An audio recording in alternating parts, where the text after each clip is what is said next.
Sustain. মালিককে যেভাবে খুন করা হয়েছে, ধর্ষণ করে। ওভারঅল। ধর্ষণ করে। ওভারঅল। পঞ্চায়েত প্রধান শ্রী পঞ্চানন বিশ্বাস হাজির। নমস্কার। নমস্কার, বলুন। আচ্ছা পঞ্চানন বাবু, আপনি মানসী মালিককে কতদিন চেনেন? আগে সে জন্মের থেকে, মানে অন্নপ্রাশন খেলাম। তা আপনি যখন অকুস্থলে পৌঁছলেন তখন আপনি কি দেখলেন বলুন তো? হুজুর, সেই গর্তটার থেকে ধোঁয়া উঠছে। কতক্ষণ ধরে ধোঁয়া উঠলো? ওই পুলিশ না আসা পর্যন্ত। কখন পুলিশ এলো? তা প্রায় ধরুন 2 ঘন্টা পরে। ও 2 ঘন্টা ধরে আপনি দেখলেন? হ্যাঁ। আচ্ছা একটা কথা আমাকে বলুন তো, যে আপনার পাশের বাড়িতে যদি আগুন লাগে তাহলে আপনি কি করবেন? আগে আগুন নেভাবার চেষ্টা করব। তাহলে একটা মেয়ে পুড়ছে দেখেও আপনি আগুন নেভাবার চেষ্টা করলেন না কেন? আগে মানে হুজুর, মাথা ঠিক ছিল না।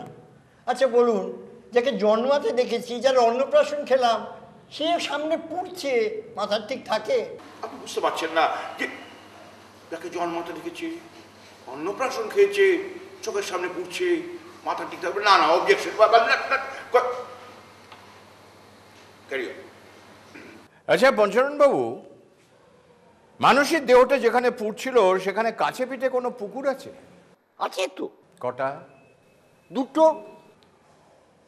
ওখান থেকে হেঁটে যেতে কতটা সময় লাগার কথা? প্রথমটা 10 মিনিট, আর পরেরটা 5-7 মিনিট। তাহলে দৌড়ে গেলে আরো কম।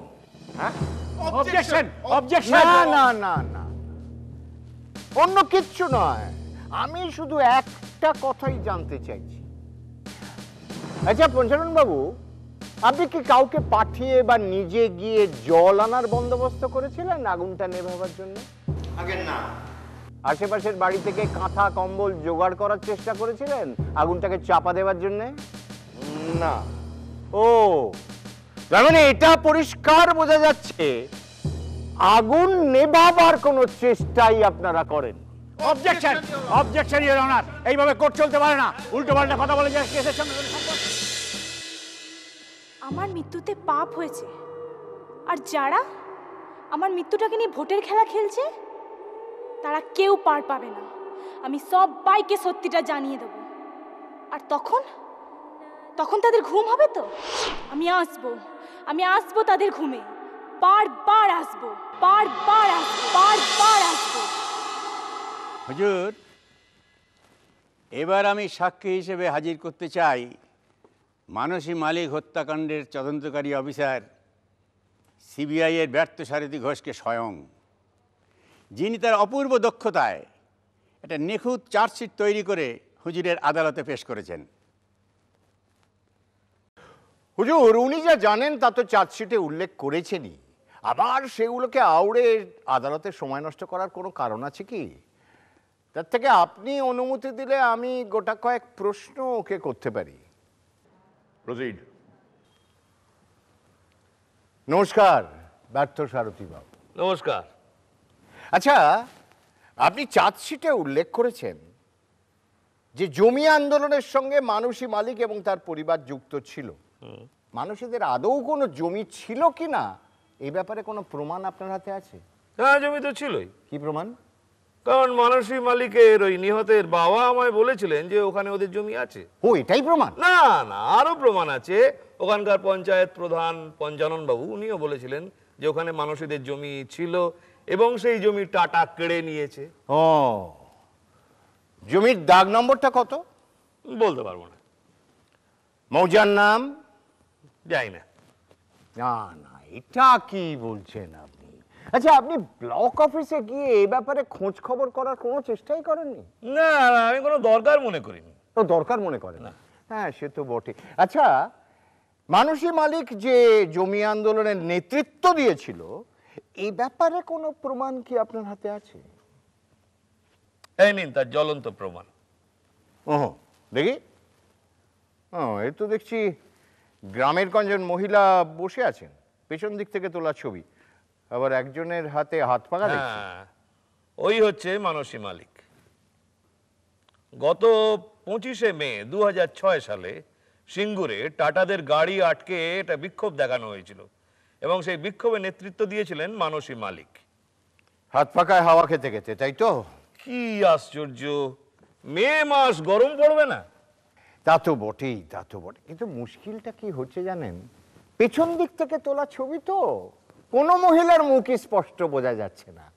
তা কি করে বোঝা যাবে বলুন তো যে ওই হাত পাখাওয়ালা ছবিটি মানসী মালিকের?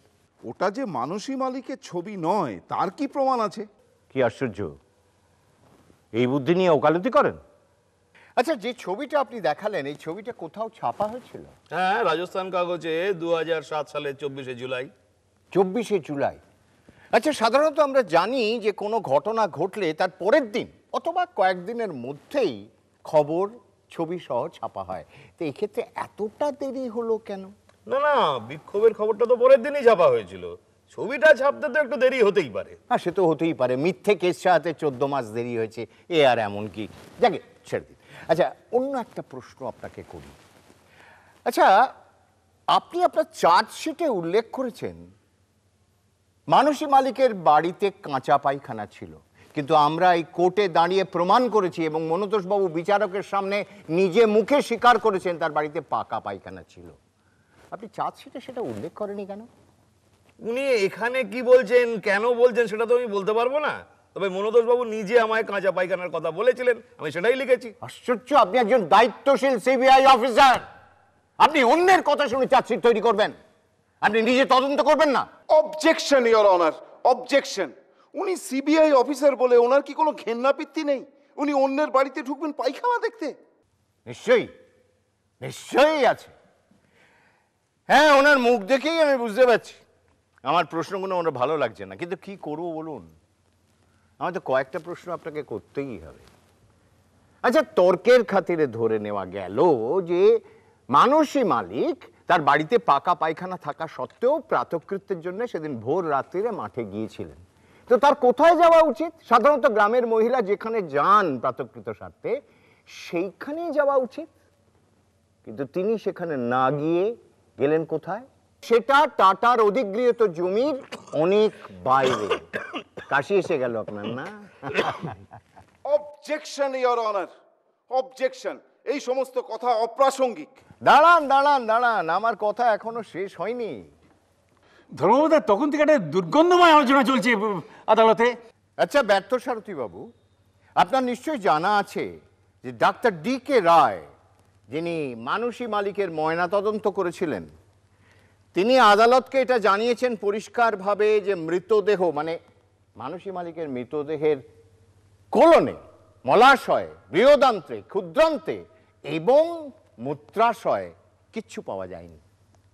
তার মানে কোনো জলীয় পদার্থ বা গ্যাস কিছুই ছিল না।